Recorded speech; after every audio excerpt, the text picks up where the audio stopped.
Ka konflikte që lindin nga strategjia, ka të tjera nga keqkuptimi, dhe ka disa që shpërthejnë për shkak të një fjale të vetme të thënë gabim, në momentin e gabuar, ndaj personit të gabuar.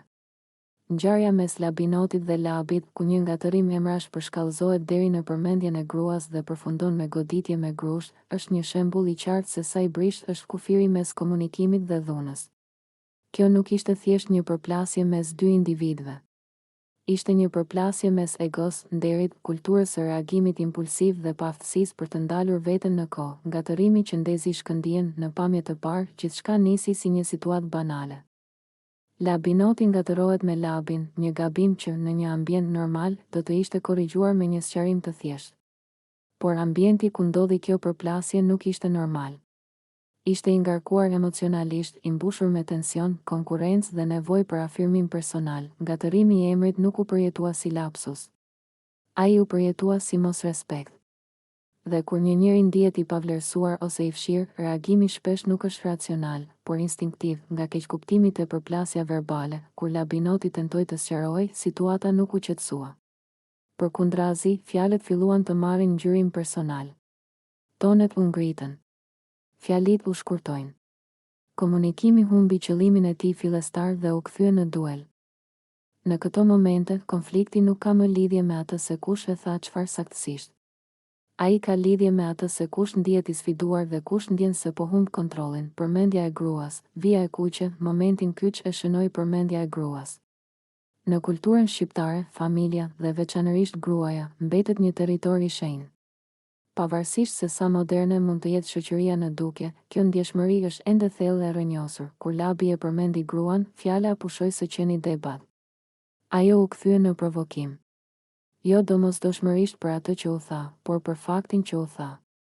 Në atë çast, Labinoti nuk po dëgjonte më përmbajtjen e fjalës, por po reagonte ndaj një shkeljeje simbolike. Këtu ndodh një transformim i rrezikshëm. Konflikti nuk është më mes dy burrave si individ, por mes një burri dhe një kërcënimi të perceptuar ndaj nderit të tij, grushti. Kur mendja dorëzohet, goditja me grusht nuk erdhi si akt i menduar. Ajo erdhi si dështim i vetkontrollit. Në momentin kur Labinoti e godet Labin, arsyeja kishte humbur betejën me impulsin. Grushti është gjithmonë shenjë e humbjes. Humbje e argumentit, humbje e dinjitetit, humbje e kontrollit mbi veten. Edhe kur një njeri mendon se po mbron nderin, në realitet ai po e dëmton atë. Ky akt e zhvendosi situatën nga debat në dhunë fizike, duke e bërë çdo diskutim të mëvonshëm të pavlefshëm. Pasojat e menjëhershme, pas grushtit, gjithçka ndryshon. Nuk ka më fjalë që e zhbëjnë atë moment. Të dy palët mbeten të ekspozuara, njëri si agresor, tjetri si i goditur, por jo domosdoshmërisht si fitues. Ambientet përreth ftohen. Të tjerët ndërhyjnë. Heshtja bëhet më e rëndë se britmat e mëparshme. Dhe ajo që mbetet është ndjenja e turpit kolektiv. Pse u lejua të shkonte kaq larg? Psikologjia e reagimit, dhuna në këtë raste nuk lind nga forca, por nga pasiguria. Një burr që ndihet i kërcënuar emocionalisht, që nuk gjen fjalët për të vendosur kufi, shpesh përdor trupin si mjet shprehjeje, por kjo nuk e justifikon aktin.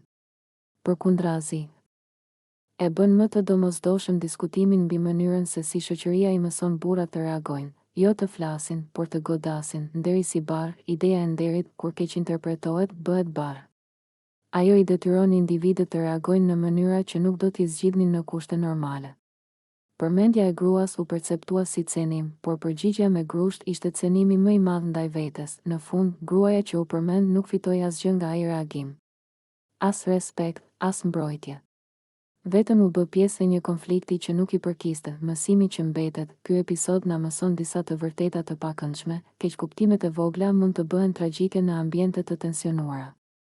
Fjala ka peshë, por dhuna e shkatëron çdo kuptim të saj. Përmendja e familjes është provokim i rrezikshëm, por reagimi fizik është gjithmonë gabim. Forca e vërtet nuk është në grusht, por në aftësinë për të ndalur veten një sekond para se ta ngresh atë. Përfundim, ngatërimi mes Labinotit dhe Labit nuk do të mbahet mend për emrat, por për momentin kur fjala dështoi dhe grushti foli.